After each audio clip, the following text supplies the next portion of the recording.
Welcome to Oil and Gas Investor Headlines for the week ending in August 5th. I'm Heather Rosenbaum. Before we get started, I want to take a moment to thank our sponsor, Navport. For more information on their upstream data solutions, visit navport.com. We've seen a surge in A&D activity this week spanning major plays across the country, beyond the usual borders of the Permian and Mid-Continent. However, Texas and Oklahoma still dominated headlines. Continental Resources agreed to sell more than 29,000 net acres in Oklahoma's Scoop play, with a $281 million deal to pay down debt.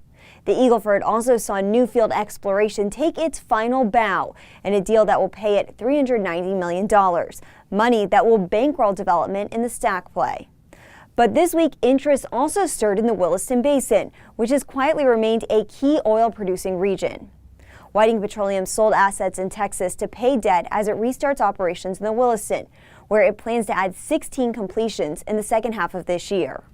And SM Energy will be able to sell in the Williston as well as southeast New Mexico for a higher than expected $172 million. Even the Marcellus saw a deal as Antero Resources locked up more core to deal with Statoil. But what happens when you can't sell? Bonanza Creek Energy's fragile balance sheet scared off buyers of its upstream and midstream assets. Bonanza Creek is already struggling with $15 million monthly payments to an overdrawn revolver. And now, without cash from these sales, times could get even more difficult for the company.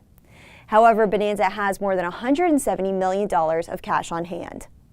Thanks for watching this week's Oil and Gas Investor Headlines. For more on these stories and others, head on over to oilandgasinvestor.com. See you next week.